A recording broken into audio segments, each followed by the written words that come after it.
Amy, I have something to ask you about next weekend. All of my grandkids are coming together to visit, so could you also ask Mary to come by too? Hi, Karen. It's good to hear from you. I see. That's nice of all of them. I'll let her know and see what she says. What do you mean you'll let me know? You think she might not come? I can't really answer for her there. But recently she's been feeling really down and not very sociable. I'm actually really worried about her. Oh no. Did something happen at school or something? I'm not sure. She's keeping very quiet about it. At the moment, we're just keeping an eye on her to see how she acts and if anything changes. That really is a worry. But, the school Mary goes to is a public school. You can only imagine what kind of children go there. It would be no surprise if she was getting bullied. I don't think it's anything like that. As far as I know, all of her classmates are really good kids. I don't know about that. You never know how they really act, especially when there are no adults around. But if she is feeling down right now, it might be just the thing for her to come by and see all of her cousins. It might help her get out of her rut. I'll even prepare the cake that Mary loves so much. I'm sure she'll be thrilled. Thank you for that. I'll talk to her. Mary's the only female grandchild I have, I can't help but dote on her a little. Well, being your child is a drawback, but the only one she has. I'm sorry. There's nothing to apologize to me for. You already married my son, Chris, and gave birth to Mary. What's done is done. And besides, she's quite smart even though her mother didn't graduate past middle school. At least she seems to be. I heard she's not planning on taking entrance exams, so one can never be sure. She should have taken them just for the experience and the memory. Mary was really against taking them. This is one way that you're far too soft, Amy. I thought that you would have learned a thing or two by now from me and Chris. You can't be negligent when it comes to your child's education upbringing. I guess I shouldn't expect too much from someone without any education. All I plan on doing is supporting Mary with whatever she wants to do. You need to get rid of that low-class way of thinking immediately. Most of our family are doctors. Mary needs to take her exams and prove to those around her that she is a brilliant girl. Although, no matter how brilliant she may be, she is a girl after all, so it'll most likely be one of the boys who will take over the clinic. What a shame. If she could have been a candidate to take over the family practice, I'm sure she would treat me even nicer than now. She's not thinking about anything like that. Right. I forgot it's useless to try and say anything to someone as uneducated as you. Really, I wonder what a brilliant doctor such as Chris saw in you. My head just hurts thinking about it. Anyway, say hi to Mary for me. I really want her to come.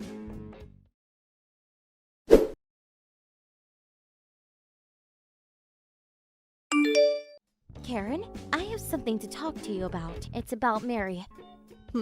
What is it? Is it true that you kicked her out of your house? She just wasn't there all of a sudden. It just took me a little while to realize. You must have kicked her out if she said it. She said you told her that since she's my daughter, she isn't really your grandchild. That you have enough grandkids without her, so you decided to treat her like a stranger. She was also the only one who didn't get any food for lunch from her. Is that what happened? I'm so sorry about that. My daughter's grandkids all came too. I just barely saw Mary all day. So that's how you've been treating her the whole time? She came home crying and finally spoke to me about it. She said that it's been like this the entire time. Mary said that? What a vulgar little girl. You can't treat children like that. It's despicable. What are you talking about? You have no proof that I treated anyone in any kind of way. Mary is only 8 years old. How can you already be discriminating against her amongst all of your other grandchildren? Mary is just making things up or blowing them out of proportion. She probably just wanted some attention. That's what kids do. Sometimes, any attention is good attention for them, even if they need to lie or act out to get it. Mary doesn't do things like that. She doesn't lie. How would you know that? Parents never view their children objectively. And kids who don't get enough love and attention at home usually try to find other ways to get it. Chris and I have done everything we can to raise Mary right. And you were the one who wanted her to come by your house today. To invite over an 8-year-old and then treat her like that on purpose, how low can you get? Well, she is my son's daughter after all, so I thought I'd invite her over with all of my other grandkids. You should be grateful that I even considered her to be one of my grandkids at all. But, you see, I noticed something unfortunate when she came by. The older and bigger Mary gets, the more and more she starts to look like you. I guess the apple really doesn't fall far from the tree after all. So you kicked her out just because she's my daughter? I told you from the beginning that I never kicked her out. She just left all on her own out of the blue. Is that so? Whatever. I fully understood what you're about now. Oh, really? Fine. In that case, I'll make sure to not have her around anymore. I went out of my way to have her over and even got her cake. But I guess this will be better for the both of us. It's a pain for me to have a girl with your genes around my house, too. That works for me, too. Good. What a relief. My daughter's kids are all boys, too, so I won't have to worry too much about someone being worthy to continue the clinic. Although, it is rather unfortunate that I won't be able to see Mary's mopey face anymore. I'll never forgive you for treating Mary like this behind our backs. We'll never be meeting with you again. Go right ahead. I'm glad to hear it. All of my other grandchildren are doing far better and have finished their middle school entrance exams, passing into prestigious schools. I don't need to see Mary again. It's not like she's going to have a bright future. She was unfortunate to have you as her mother after all. Mary and I are different people. Who knows how she'll turn out? Since she's your daughter, she'll probably end up pregnant as a teenager as soon as she gets into high school. It's always the dumb kids who go down that road anyway. And then she'll drop out just like you, like mother, like daughter. I'll make sure to tell Chris everything too. Thanks for everything up until now. We won't see each other again.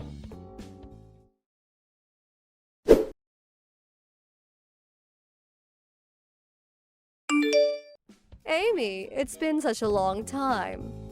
Who is this? I don't have this number in my contacts. It's me, Karen, Chris's mother. I lost my phone a while back and had to get a new one. My phone number also changed, so I guess that's why you don't have this number. And so what? Why are you texting me? What do you want? Stop being so cold. I wanted to congratulate Mary. Mary just passed her college entrance exams, right? Yeah, she did. I heard that she got into Harvard. Isn't that amazing? I really wanted to congratulate her for something so fantastic. Doesn't matter if it's Harvard or not. Going to any college is a good thing in of itself. But everyone knows the name Harvard. She must have really studied hard. I'm sure Chris is really happy for her, too. Right. I always knew that girl had something in her, that she would become something. Well, all of my family do well in the end. They do have my genes, after all. Is what I expect from my granddaughter. I'll throw her a party to celebrate. Tell her to come by mine when she can, okay? I don't need any celebration from you. Instead, apologize to my mom. What? This is Mary. I'm just using my mom's phone right now. Oh, Mary. It's been such a long time. It's Grandma. I want to see you as soon as I can. Take a look at the messages I just sent you. Just before? Apologize to your mom? You want me to apologize to Amy? Yeah, exactly. In the past, you said so many horrible things to my mom. I want you to apologize for that. I don't think I really said anything so bad. What could you be talking about? Don't you dare say you don't remember. I won't let you. All the messages are still saved on my mom's phone. You always said that she was a low class and stupid for not making it past junior high school. You said lots of other things worse than that too, didn't you? I know all about it. Mary, don't get so worked up about it. I was just still young and stupid at that time. I did say some strong things, but that was because I didn't really think before I spoke. Do you really think you can use youth as an excuse to do whatever you want? And anyway, this was 10 years ago. You were definitely adult enough at that point. So don't you dare use such a stupid excuse. Mary, I don't understand. Why are you so angry? I contacted your mom because I wanted to do something for you to celebrate the good news. I don't want anything from you. You're the one who always used to look down on me and treat me like dirt. Do you really think that I wouldn't remember what happened when I was a child? I'm trying to tell you that Amy and I just didn't have the best relationship back then. That's all. It was completely one-sided. You're the only one who acted badly. She tried so hard, hoping that one day you would accept her into the family, but you just blocked her at every turn. Look, don't worry. I'll apologize. That's what you want, right? If you're going to apologize, then show some sincerity. It's up to her whether she forgives you or not, though. Mary, you come from a long line of doctors. That's why you decided to work hard, get into a great school, and become a doctor too, right? The only reason I decided to be a doctor is because of Dad's influence. Because I look up to him. It has nothing to do with the rest of the family. He helps people every single day, and I thought that I'd love to be like him too. Believe me, I'm not trying to live up to any expectations you might have for me. But I can still help you out in some way. I know lots of doctors and others in the medical field. Remember that connections are the most important thing in this world. I don't care about anything like that. Your contacts and acquaintances have nothing to do with me. I don't need or want any help from you. My dad will help me, and that's all the help I need. How rude! Who taught you to talk to your elders in such a way? I bet Amy's making you say things like this. No, she's not making me do anything. My mom is amazing, kind person who's always supported me. If anything, it's probably from you that I learned how to speak rudely to others. I mean, I can't even count how many times you used to speak badly of others in front of me. Me? I never did anything like that. Of course you did. So, I don't want any help or celebrations or anything from you. If you want us to forgive you, you better come over to her and beg. You only reach out to us again because you heard that I got into Harvard. I'm not going to be the one to make any effort for a person like that. You're going to regret speaking to me like this. I don't think I'll regret anything at all. In fact, I'm sure you're the one who will regret things in the end. I know that the other grandkids that you had such high hopes for didn't do as well as you had expected. They either failed their exams or just completely stopped going to school. Too bad you couldn't find the right air for the practice. Actually, I couldn't care less about that. Goodbye, you old hag.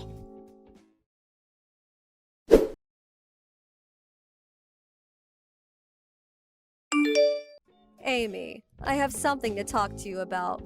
Is it okay if I come over? I want to apologize to you. Is this Karen? What do you need to apologize to me for? For everything that happened between us. And of course with Mary too. I'm very sorry about what has happened so far. Is there any way you can forgive me? What's done is done. I don't even think about it anymore. But I haven't made it up to you properly at all. It's fine, really. My family has nothing more to do with you at all.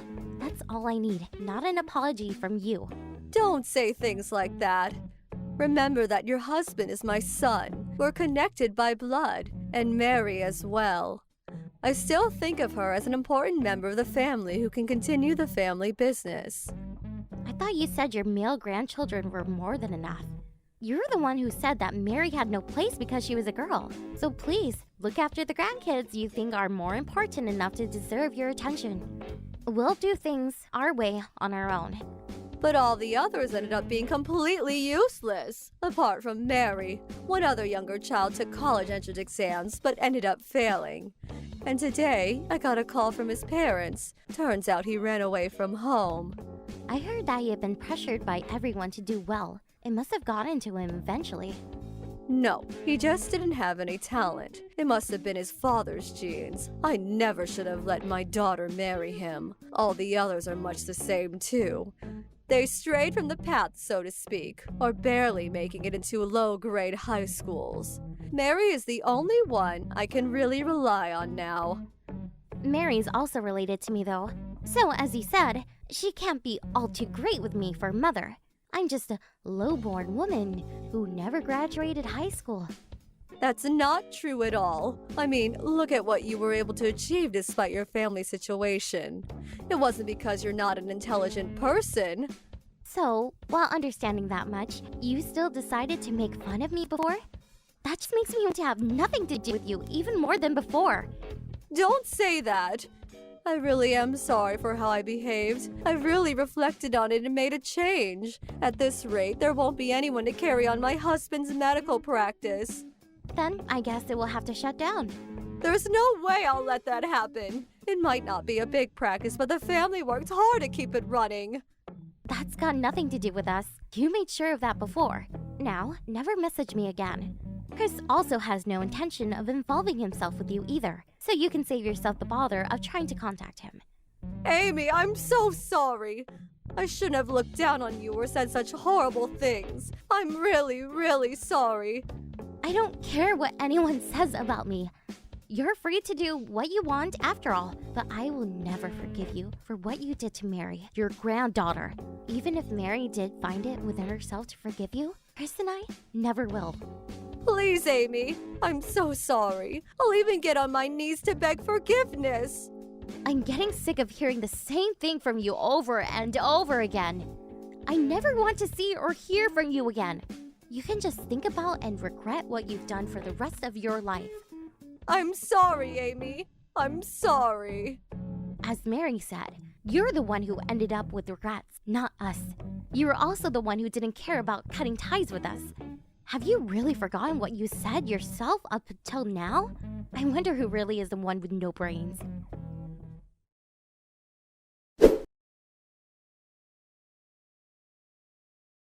After that, I blocked Karen wherever she could try to contact me.